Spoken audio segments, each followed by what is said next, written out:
My name is Danielle Cronenberg. I'm the program director for the RAMS Wellness Centers program. RAMS stands for Richmond Area Multi-Services, and we're a community-based nonprofit that's been around for 45 years, primarily serving, initially serving the Asian community in San Francisco, but currently more broadly working with diverse populations all throughout the city now.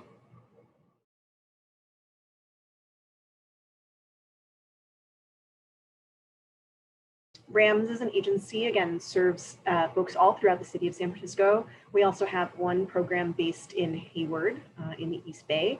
The real focus at RAMS is about cultural responsiveness, starting or branching from our roots serving the Asian community in San Francisco.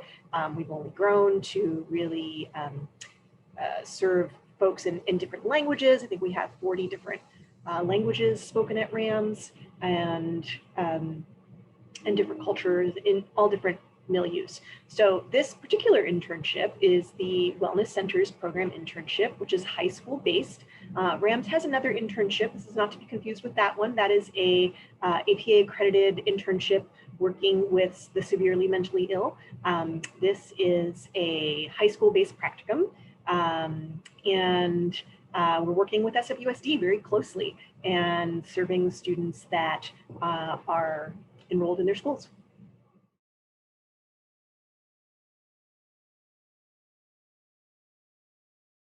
One of our primary interests is developing our trainees' clinical capacity and providing service in a community-based environment. Folks will have the opportunity to do a lot of assessment, a lot of individual work, and maybe some group work, especially now during this COVID crisis. I think, when we were in brick and mortar times, really the focus was probably more on individual therapy and maybe some groups and maybe some assessment. But now, given that so many families are choosing to engage in telehealth or just to engage with the computer or the phone or the services in such a different way, we're really trying to meet the clients where they're at. And so from this year's intern cohort, my understanding is there's been a lot of opportunity for assessment around needs, around tangible needs such as food and clothing and jobs and things like that. So some case management experience as well, but also, understanding how particularly this crisis in the world is impacting people maybe who in the past wouldn't have been impacted or who wouldn't have sought services, right? So assessing and figuring out, well, what is the right step? Like, do they need regular long-term therapy or even, I think of 8 months as short-term, quite honestly, but the school year is an 8-month placement. And so, do they need that, or do they need, more social contact and social skills or social support? Do they need a group? And so figuring out what is the right fit for somebody at this time is definitely a part of the internship experience this year. Definitely groups are possible now as well, because again, looking to provide and meet students where they're at, a lot of them are suffering from just isolation. Those who are engaging are feeling pretty, cut off from their peers, and adolescence is such a time of connecting with peers. And so facilitating some social groups to pave the path or lead the way in for a more intimate therapeutic connection maybe is one other thing that our interns may be participating in, as well as mindfulness groups and groups for students who are making the transition from 8th grade to high school is another group that I've understand that our interns are participating in this year.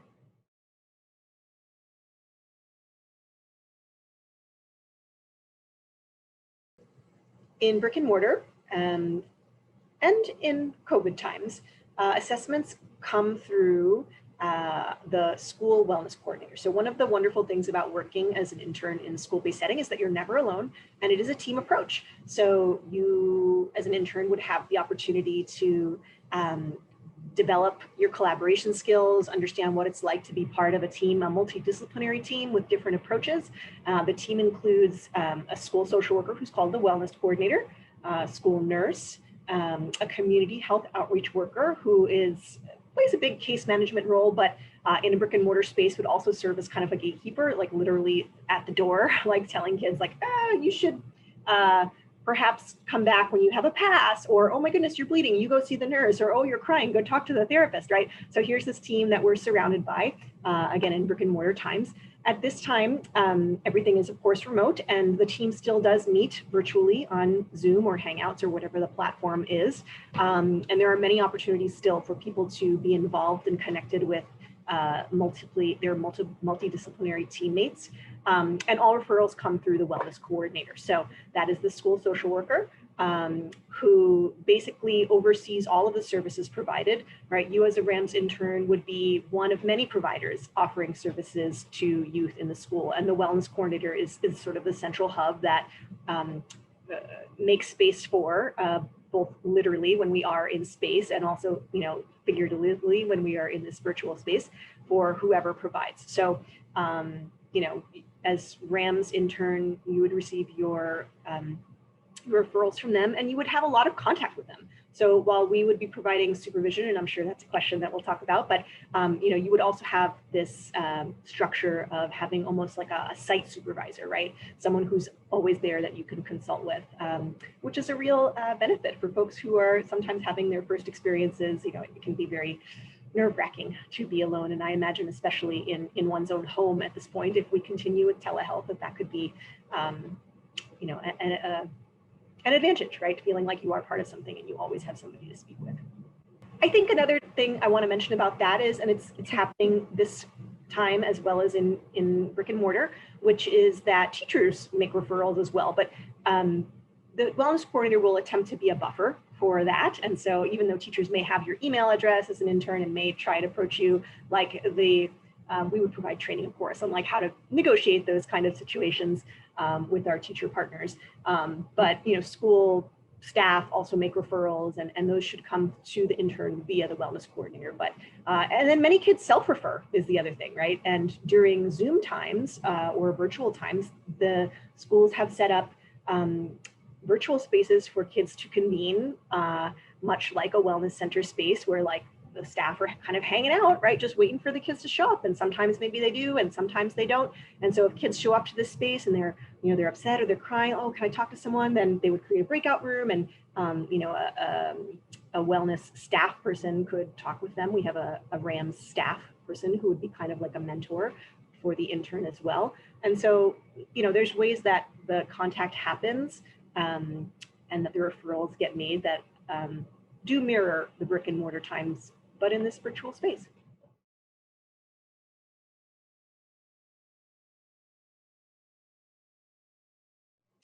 The caseload is between 8 to 12 students is the ideal caseload for a RAMS trainee. And this kind of just depends on, the trainee's experience, right? If the trainee has had, either personal lived experience or,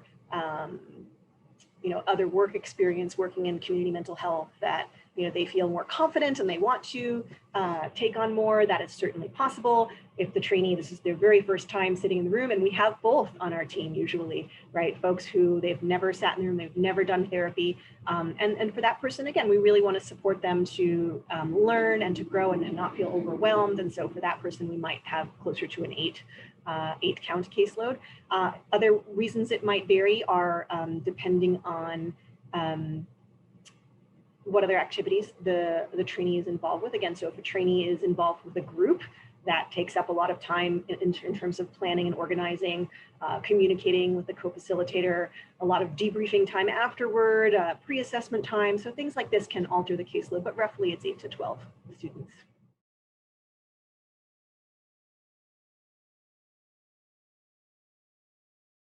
We provide 1 hour weekly of individual supervision and 2 hours of group supervision weekly.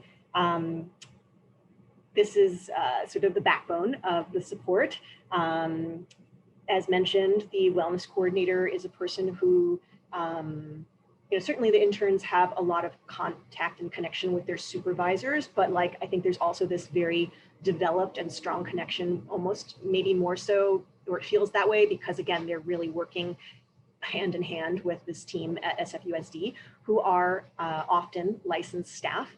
If not, then they are at least master's level staff or social workers. And so, again, a lot of support. The other support that is available, again, it's not BBS clinical supervision, but each school site has a RAMS staff person, again, who is master's level or sometimes licensed, who we consider to be a mentor to the intern. So questions, obviously if there were some kind of emergency, we would expect that the intern seek guidance from their clinical supervisor, not the SFUSD person, but their actual RAMS clinical supervisor. But questions like, what's been your experience in working with trans folks in this school, or what's been your experience in working with eating disorders here, right? Things like, general questions. The RAMS staff is also a great resource and support for the trainee.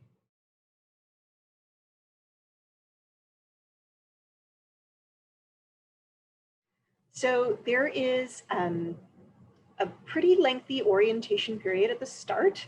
I would like to share with you a sample of our orientation training schedule, which really focuses on so many aspects, particularly as they relate to school-based work, right? Because there's something, when we're in school and learning about theories and doing therapy, oftentimes the assumption is, the 50-minute hour and a lot of containment, and that is considered sort of the ideal. In school, it can look a little different. And so we're really looking at it and training and orienting interns through the lens of like what it is to be a school-based provider. So that orientation usually takes place parallel with the start of the SFUSD school year. So for instance, if school were to start August 17th, so would orientation for trainees start that week. It would be 2 full days intensive per week for about 3 to 4 weeks, and covering topics such as confidentiality, differences between HIPAA and FERPA, common interventions for depression and anxiety in a school-based setting, collaborating with teachers, things like this. And so the trainee wouldn't see clients actually until completing or near completing this orientation. About 2 weeks into the orientation process, trainees are introduced to their sites and start to get familiar with the processes there, like, certain paperwork requirements for the school, things like that, who to contact in certain situations, things like that. And then clients would start being assigned a couple of weeks in.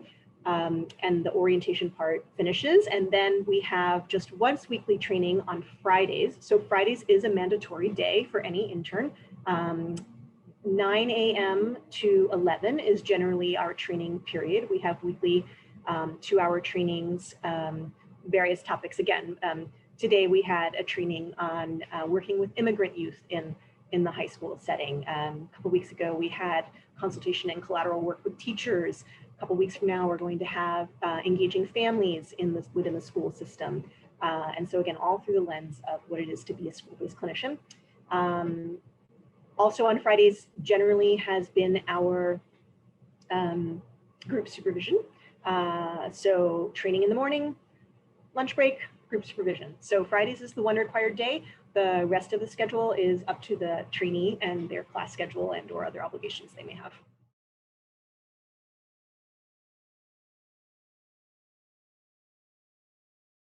I think somebody who is first and foremost really able to have some kind of grasp on their own cultural experience, their own intersectionality, how they how what they bring comes in contact with what the students will bring. San Francisco serves a hugely diverse population of students, and as such, openness to serving students of diverse ethnic backgrounds, super important. Another thing that I think makes for a successful trainee is a flexibility, right? Again, that sort of classic frame for the work that we are trained to do is, very much contained, and school-based work is a bit more systems oriented. And so someone who's open to a systems approach and someone who is flexible, someone who is curious about learning how systems and people interplay with symptoms and coping, I think that kind of person would do really well.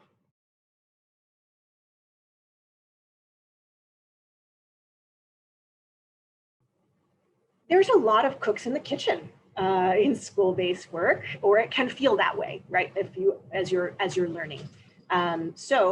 I think one challenge that comes up for trainees is, understanding how much to involve their school counterparts, because as I mentioned, there's this feeling of a developed relationship with their school team that even again in COVID times, right? I think trainees feel more connected to their school site-based team as opposed to their RAMS team, which is not the same. I mean, they meet once a week and for many hours on Fridays, right? So they are connected with their cohort, but as far as the broader RAMS team, I think oftentimes people feel like they are more connected with school. So then thus comes up these questions of like, well, client has shared with me very deeply personal information, and now that here's a team member who's asking me about it, like, how much should I share with them, right? Is it appropriate to share? Does it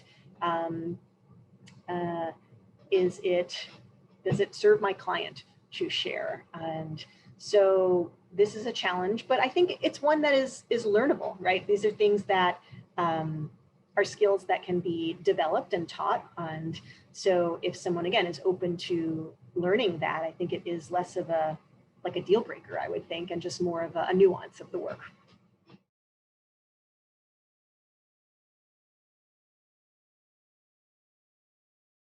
The feedback that I have received from cohorts that I've worked with is that RAMS provides a very supportive experience, whereas there's different approaches for everybody, right?